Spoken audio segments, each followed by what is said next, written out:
First question, Maulana Nardi teacher talks about universal values and fitra being a universal thing across humans. Our beloved teacher mentions one example of such universal values, such as caring for our children, which guarantee the survival of every human species. Isn't this value instinctive and shared with all or most of animals? Don't animals care for their offspring as well? I'm just questioning the validity of this example as universal exclusively for human values. Yes. Animals, by instinct, they support their children. But this is not a moral virtue. It's an instinct.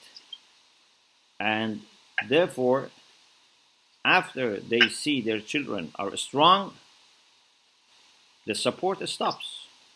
Even they may fight their own children when they grow up. There is no such a thing as moral understanding of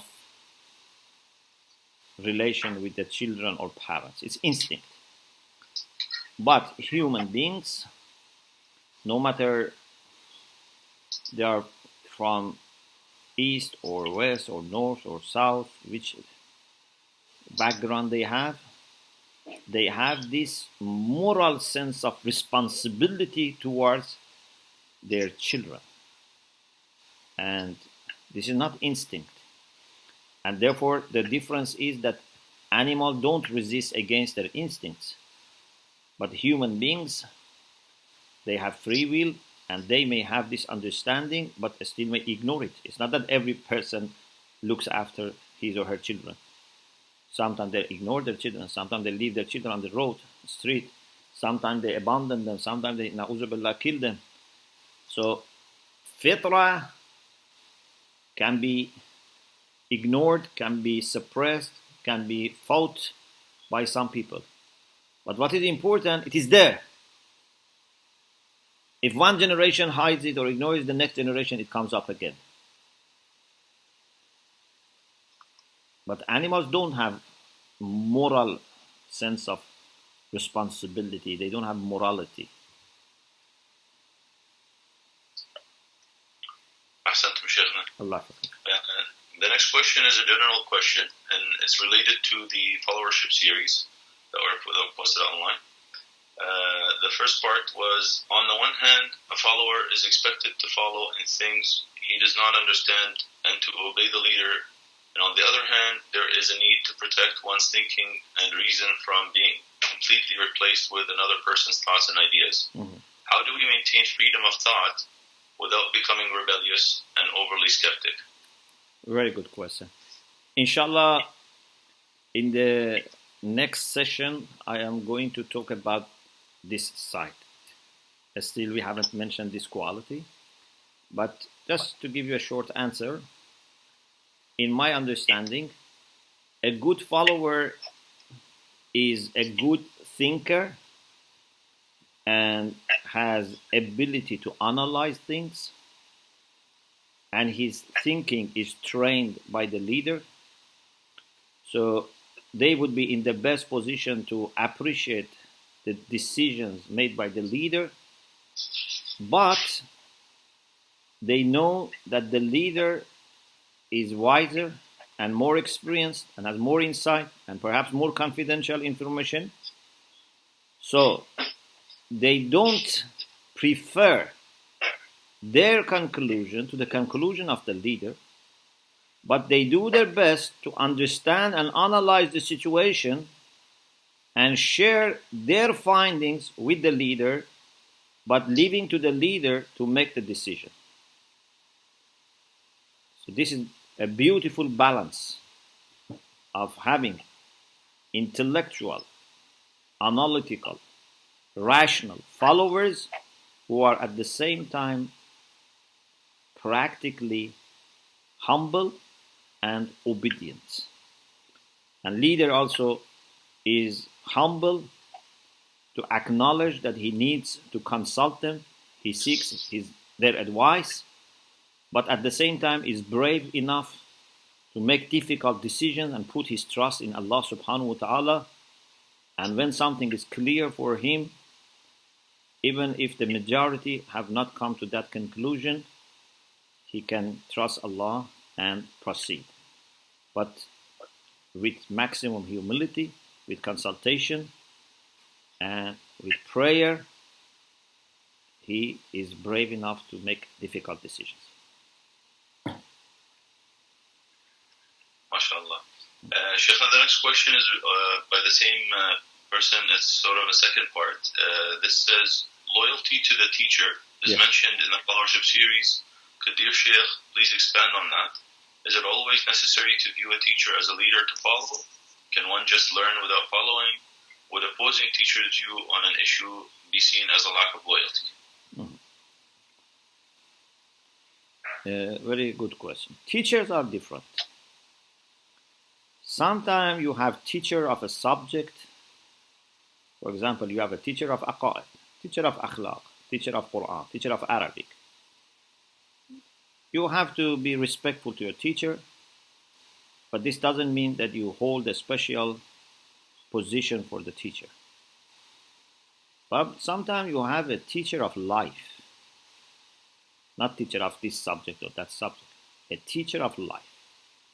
A teacher that has not only got knowledge and taqwa, but has wisdom to give us particular way of life that grows us, grows our community, and suits our context. So, with such teachers, if Allah inshallah gifts us with such teachers, then here loyalty is very important, and it's not good to keep changing teachers or to take the advice of such teachers lightly. It's not good.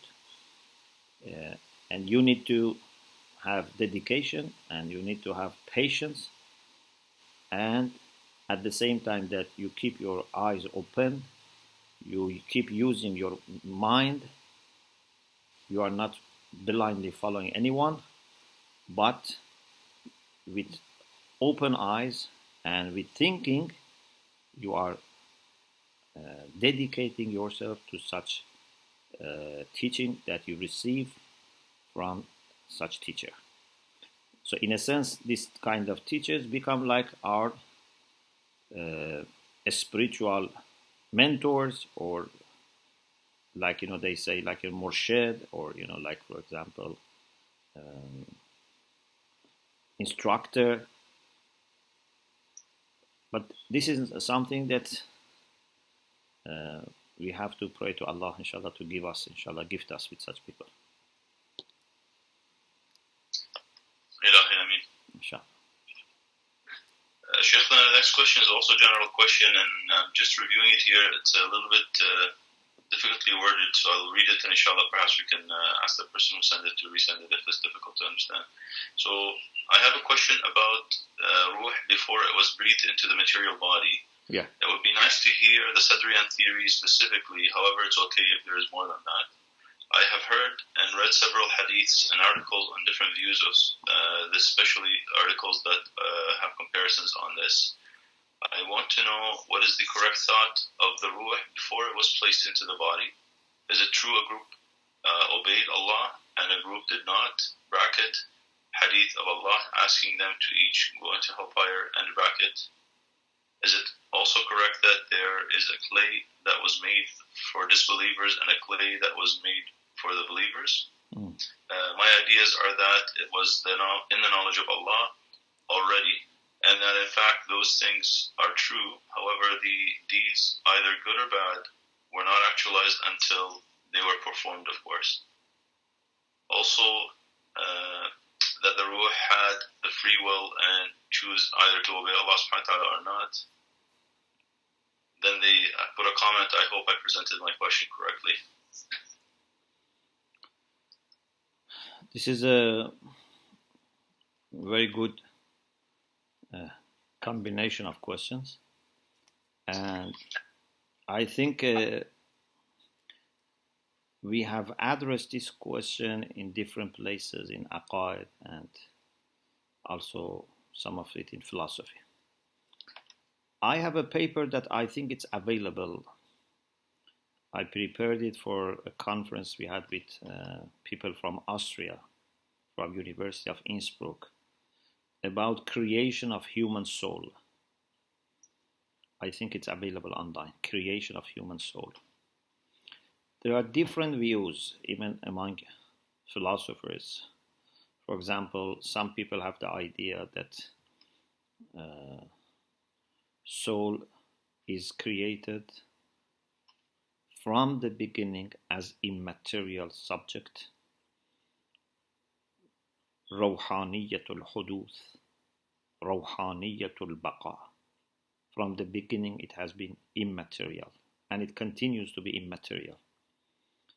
According to Mullah Sadra, it is Jismaniyatul huduth, Rawhaniyatul baqa.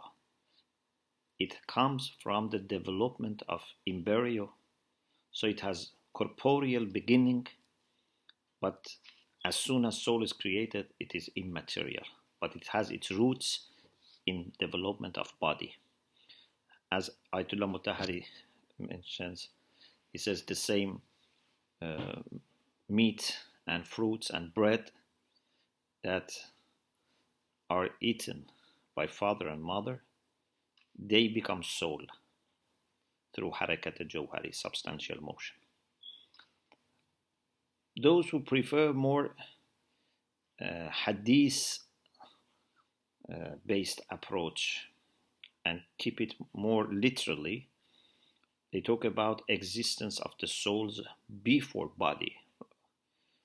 For example, there are hadiths that souls were created before body, 2,000 years before. But philosophers say this 2,000 years is referring to two stages, not 2,000 years in time. And in my paper, I have explained this. And it needs 1 hour discussion at least to talk about different aspects of this. But in any case, the most dominant view now among our great scholars like Allama Tabatabai, Ayatollah Mutahari, Ayatollah Jawadi Amuli, this type of people is that human soul, at least in ordinary people, is not existing before body. It's not that it existed and it just belongs to body. It comes to existence at a certain time, and the hadith about Alam al-Dhar also, they have different opinions about it. And Ayatollah Jawadi Amali, for example, doesn't believe that there was a universe in time before this world, that we were there and we were presented, knowledge of God, and were asked, Alastu barabbakum. He says this was not a place that we were there before coming here. This before is not before in time.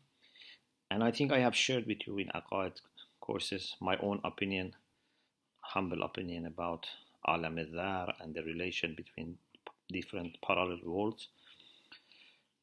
I hope this much is enough, and inshallah, when you continue, you would inshallah hear more about this topic. But please feel free to look for that paper. Jazakumullah khair, Sheikh. We'll look it up inshallah and post it on the KLC. And next question is relating to Tasbih Fatima Zahra alayhi salam, to a recent lecture that was posted online as well. What is really meant when we say Subhanallah in the Tasbih Sayyidah Fatima Zahra or elsewhere, such as in the dhikr of ruku' and sajda? Is there a deeper meaning than simple English translation of glory be to God? Are there any hadith from the Ma'sumin on this phrase? Thank you very much. I don't know whether all the 3 lectures have been watched or not, because it was not mentioned in the question, Sheikh. Okay. We can make that comment. Because if they are watched and still there is question, then maybe I can see what's the thing which is need of more clarification. Because in lecture 2 and lecture 3, I talked about meaning of tasbih. but I appreciate that still maybe not enough. So if I know, or if the brother or anyone watches all the three and let me know, that would be excellent. We can discuss it. But in order to answer briefly, because I don't want to leave anything without answer, my understanding of tasbih when it comes to human tasbih, because Allah is also musabbih, angels also do tasbih, everything does tasbih, and min shay'in la yusabbihu bihamdi, Allah and everything else does tasbih. But when it comes to human being, our tasbih has two sides. One is tasbih of our body, tasbih of everything in us, which is like anything else doing tasbih of Allah subhanahu wa ta'ala. Every cell of your body is doing tasbih, whether you understand or not, whether you want or not. But we have another tasbih, and that is the tasbih that human beings are asked to do voluntarily, and some do and some don't do. That tasbih, which is zikr of Allah subhanahu wa ta'ala, in my understanding, is a kind of journey. First in your thoughts, then in your soul, towards Allah subhanahu wa ta'ala, by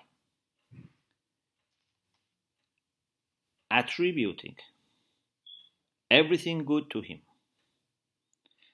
and denying anything bad from Him, and then you trying to be an instrument for adding to the good things and beauty in this world and reducing bad things in this world. So a conscious acknowledgement of Allah's beauty and